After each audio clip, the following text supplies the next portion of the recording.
ذلكم ولكن رسول الله وخاتم النبيين إن الحمد لله والصلاة والسلام على من لا نبي بعده নবী প্রেম তারা একটা আন্দোলন করেছে শান্তিতে তারপরে বৃহস্পতিবারে আমাদের আন্দোলন আমরা দেখেছি 2023 সালের পয়লা খবরের সেক্রেটারি সাহেব উনি বলছিলেন যে আগামীকালকে আপনাদের যদি আপনারা প্রশাসন তারপরে গায়ের জোরে ক্ষমতার জোরে টাকার নেবে তারা এইভাবে এই পর্যায়ে বক্তব্য রাখছেন হাফেজ মোহাম্মদ রমজান আলী। জুমার নামাজের পর সমস্ত মুসলমান নবী প্রেমিক নিজের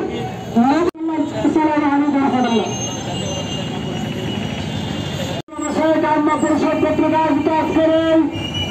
মানববন্ধন আপনারা জানেন যে আল্লাহ পাক রব্বুল আলামিন আমাদেরকে একটি অত্যন্ত মোবারক নবী প্রেম তারা একটা আন্দোলন করেছে শান্তিতে তারপরে বৃহস্পতিবারে আমাদের আন্দোলন আমরা দেখেছি 2023 সালের পয়লা খবরের সেক্রেটারি সাহেব উনি বলছিলেন যে আগামীকালকে আপনাদের যদি আপনারা প্রশাসন তারপরে গায়ের জোরে ক্ষমতার জোরে টাকার নেবে তারা এইভাবে এই পর্যায়ে বক্তব্য রাখছেন হাফেজ মোহাম্মদ রমজান আলী। জুমার নামাজের পর সমস্ত মুসলমান নবী প্রেমিক নিজের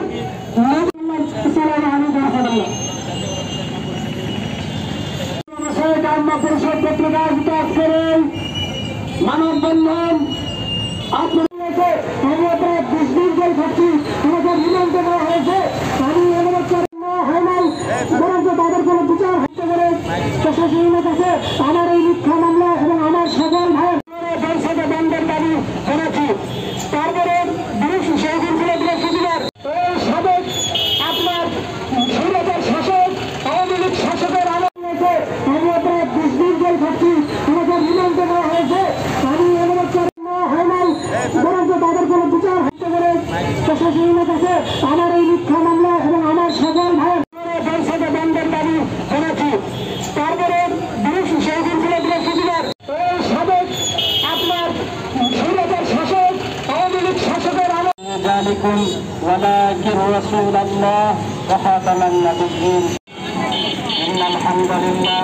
والصلاة والسلام على من لا نبي بعده ইসলামী সম্মেলন হবে এর পাহারার জন্য আপনাদেরকে নেওয়া হবে অত মিথ্যাবাদী এই সরকার দিতে চাই কাদিয়ানীদের মিথ্যা 38টি মামলা যদি 1